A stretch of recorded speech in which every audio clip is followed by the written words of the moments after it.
Hi, my name is Chris Little, and I am the host of The Lifestyle Chase. In 2018, I started this show to have meaningful conversations. I've interviewed over 100 different people, both in and out of the fitness industry. This podcast is something I'm incredibly proud of. Welcome to Season 4. Thanks for joining me. So welcome to The Lifestyle Chase, and I'm quite proud of myself because I didn't say all right. And if anybody is just tuning in, we have previously recorded 3 segments for this episode. This episode being episode 213 of The Lifestyle Chase with Alex McBrairty. This is his third currently published appearance on The Lifestyle Chase. And to kind of give some backstory to that, he has made some appearances on what used to be Real Talk by The Lifestyle Chase, which was a daily 10-minute episode. And I had since discontinued that, taken it off the air. What we're trying now is a new format in which we shorten up the full-length episodes into shorter segments so that you can get through it on your commute, so that it's more shareable, so that you can watch it on more platforms. And to help the show grow, I really hope that you take the opportunity to share this episode with a friend.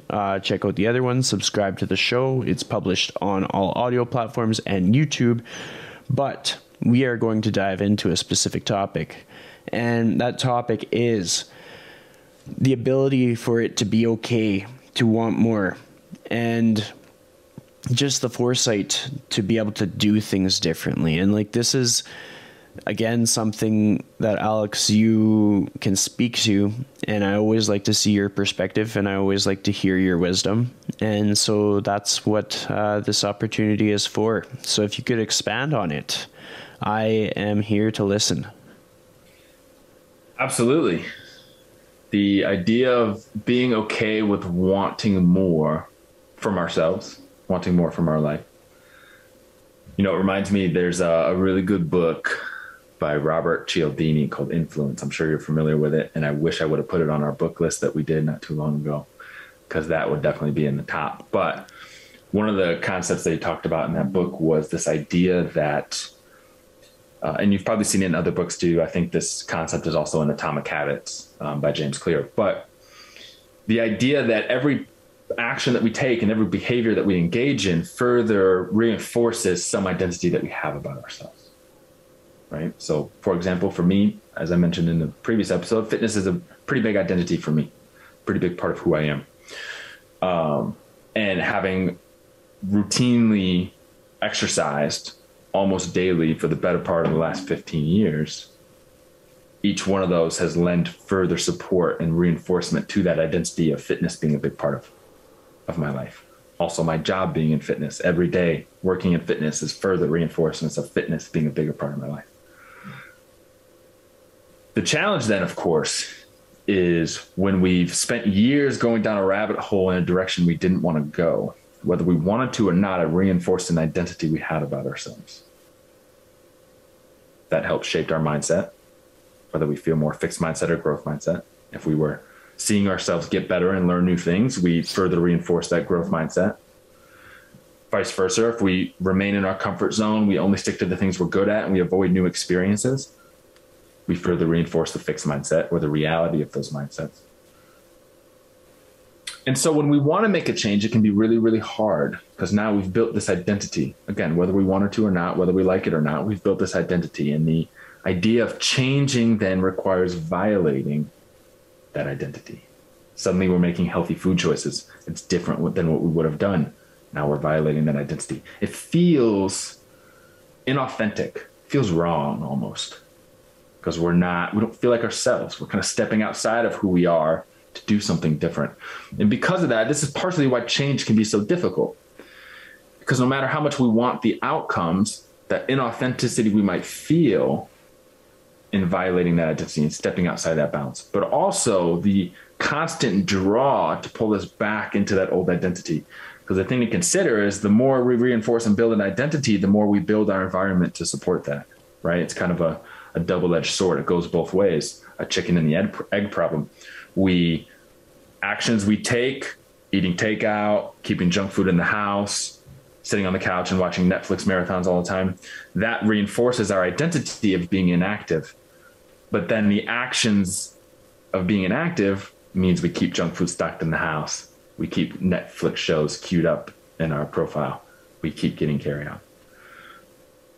So even though we want to make changes, we want to get the junk food out, we want to do this, there's still the temptation to come back. And that's probably one of the biggest hurdles that people have to overcome is in the process of making those changes, we have to challenge who we are as people. We have to challenge who we are as people. And in so doing, we have to step into uncomfortable territory. And that is really, really hard for most people. Not only that, but we also have to acknowledge that we can't be the old person anymore. And that's the part nobody talks about, is not going back to the way things were, right? This happens a lot with fad diets. People hop on a fad diet for a couple of weeks. They see some fast progress. They're feeling good about themselves. And then they go back to what they were doing before. They step back into that old identity. And what happens? Just as quickly as it came off, that weight comes right back on. Because they're back in that old identity. Which lends nicely to the support of the idea of that radical introspection, right? This is where we start from the last episode. Episode 3, radical introspection, the ability to look inside ourselves and critically evaluate our beliefs, our thoughts, our emotional states, the actions that we take, our drives and our motivations, to be able to do that radically, even when the answers aren't good. And so when we can do that, we have better control over where our head's at when we're making these decisions that need to be different. We can evaluate on a deeper level the fact that we do have to step outside of our identity. We have to do things different. We have to be a different person. But when we're able to evaluate that more critically with that information from that introspection, we're able to realize that it's necessary. And the old identity is not probably one we wanted, because we wouldn't be trying to change if it were. Because a lot of people, not only just the act of changing their identity, but also just trying not to feel like it shows a level of ungratefulness, right? Because everyone's got it worse than you. Doesn't matter how good off you are. Doesn't matter how worse off you are. Somebody always has it worse off. And so oftentimes we can feel bad by acknowledging to ourselves, but especially publicly, that we want something more, because we can begin to feel ungrateful for everything we already have. Right? But the reality is, there's no shame in wanting more. We're hardwired for growth and improvement, for progress. That's why our civilizations are the way they are. That's why we have the technology that you and I can talk and record it and share it later to anywhere in the world with internet access, is because we're hardwired for progress, to improve, to change, to do things differently. That's no different on this level of ourselves wanting to make healthy changes, wanting to take a different path in our life. That's just our form of progress. And in so doing, we have to do things differently. We have to change. We have to step outside of that identity. And so it's totally okay to want more. So something that jumped out at me, and this is gonna be a challenging counter question. The things that you and I are good at, they're part of our job. So like the fitness, the nutrition, being able to speak to mindset and to communicate with people and connect with people, like those are the things that we've practiced and honed. Then there's areas that I think both of us are not good at, which is that whole work-life balance thing. And in order to get to that outcome of having more balance, we've probably each had to let go of that old version of ourselves. But with that being said, there's probably been many instances where we've gone back to that old version of ourselves and caught ourselves in the same cycle. Can you reflect on a time when that's happened, when you can kind of catch yourself having gone back to that old version? And what are the lessons that you've taken away? Like how do you stop? How do you stay away from the old version of you?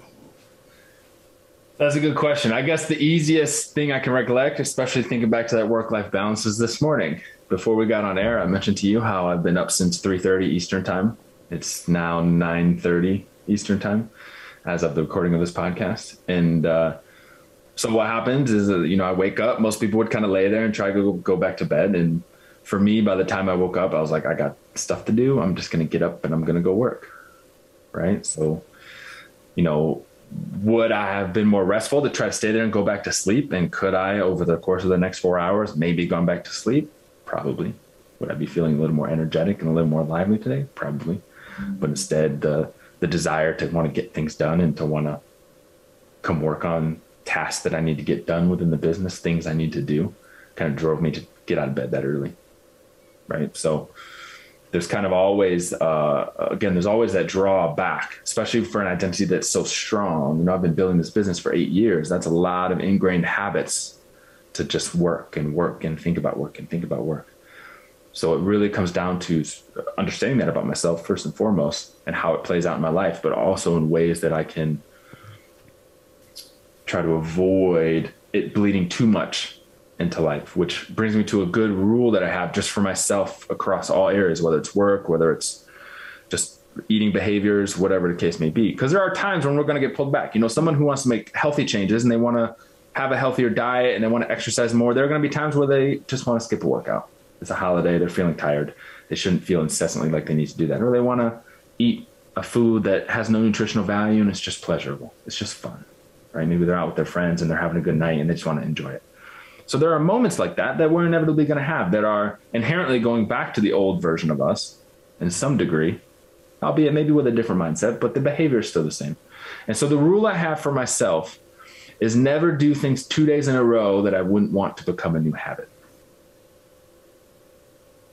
So if I'm going to go out on Friday night, meet up with a friend, have a couple of cocktails to wind down from the week and just have fun, I'm not also going to go drink on Saturday, because I don't want that alcohol intake to become a habit, right? If I get up super early one day to go get work done, I'm not going to do it the next day because I don't want it to become a new habit. So that's my one rule, is that if I'm going to splurge, if I'm going to indulge the older version of myself in any capacity, right? Even with food, I love food. That's how I got into fitness. I had to lose a lot of weight. So if I'm going to indulge in that, I'm not going to do it 2 days in a row. It also means I haven't been able to enjoy the pure bliss of leftover pizza because I won't do it 2 days in a row. I don't know about that rule, man, but I have something to add that I think might help people, because I find that oftentimes I'll start some example of work-life balance, and then I'll fall into the trap of nope, just working all the time, or just feeling like I haven't done enough in a day. And this is a multi-factor thing that I've been pursuing, and part of that is just the simple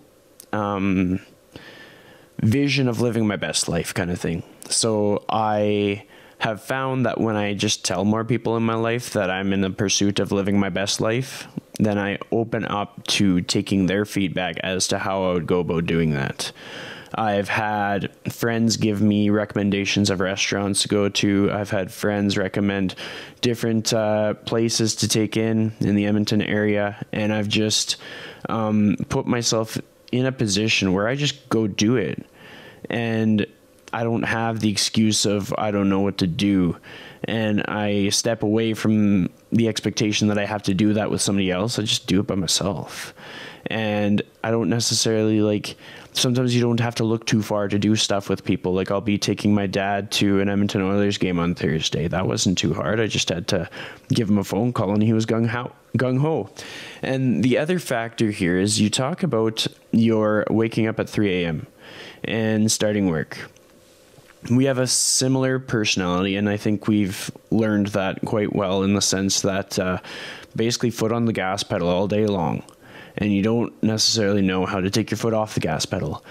And what I have learned to do is almost lean into that a little bit. So some of the changes to my environment that I've made, which I've shared with you off the air, have been purchases of fitness equipment for my home, because it removes my excuses. It removes the things that aren't in my control. And if putting my foot on the gas pedal is what I need in order to shut down for the day, or to close the chapter on a topic in my mind, or to transition from one task to the other, then that's what I'll lean into. So I have an Echo bike, I have a Lululemon mirror, I have adjustable dumbbells, I have a lot of things in my condo that can lead me to being able to close that chapter and just move on, go from work to life, and do it efficiently with little to no hesitation, no obstacles, no barriers. And granted, that took a big investment, but when it comes to these life-changing moves, I've never had a regret in my investment. And that is not just under the umbrella of fitness, that is with travel. The trips that I have taken that have changed how I've seen myself, that have changed my perspective, that have enlightened me on my potential and given me more self-awareness, have been incredibly powerful. And just like sometimes you have to put the variables in place to stop yourself from going back to your old self. Because if I didn't have all this equipment in my space, I had to go back to just making up excuses, not being the most productive person, not putting out my best work, not showing up as the best version of myself that I could. So I'm hoping that anybody that's struggling or has trouble staying away from that old version that did them no good can see what they can put in place in their environment to take control, and is open to letting other people guide them. Sometimes it's just not clear as to what we can change today. And if you ask people who care about you, and they could be people that you just met a month ago, because that's the case for me. Sometimes I'll meet a person, and then within the day, I'm going to the sandwich place that they told me to go to, and it has never, I've never regretted something like that. Because if you show up authentically, with transparency in your communication, opportunities will come your way. But Alex, did you have anything else, any words of wisdom on what we've talked about to add? I was just going to say that what that's a good example of, Chris, is some good quality radical introspection that you had there. Absolutely. But the other important thing, just one last bit on this, is, obviously it can be tough to make these changes because we're violating an old identity. The reality, of course, is that we get to choose what our identity is. And so with that, we get to change it to whatever we want it to be, as you were saying, right? So setting up your environment to support that, making the changes to support that, violating your old identity is part of the process of rebuilding, resculpting your new one. And it's totally okay to want and to do that. So with that being said, if you're going to give the audience a challenge for the day, and this episode's going to come out on a Thursday. So they're waking up on a Thursday. They want to make a change. They don't know what it looks like. They don't know how to do it. They're most likely to make some excuses. What's the challenge you're going to deliver that is going to lead to success for this person? I would set a timer, 5-10 minutes, whatever you choose. And in that time, I would set it up so you can sit in solitude, somewhere quiet by yourself. And I would think about and reflect on an aspect of yourself that you may avoid more often than not. That's deep. And if somebody actually does that, it's going to open up a lot of doors for things that could be pretty pivotal, similar to experiences that we've each had that have shaped our career, or powerful conversations that you can have with a person that give you the opportunity to support one another in their respective careers or personal endeavors. But to keep us on track for time, this has been a great great series of episodes with you, Alex. People can find you at ateamfit.com. Your Instagram handles will be in the YouTube and in the episode description. I highly encourage people to head on over to YouTube, Spotify, Apple Podcasts, all the platforms, and subscribe, share this episode. But thank you so much, Alex, for coming back on the show. Chris, always a pleasure.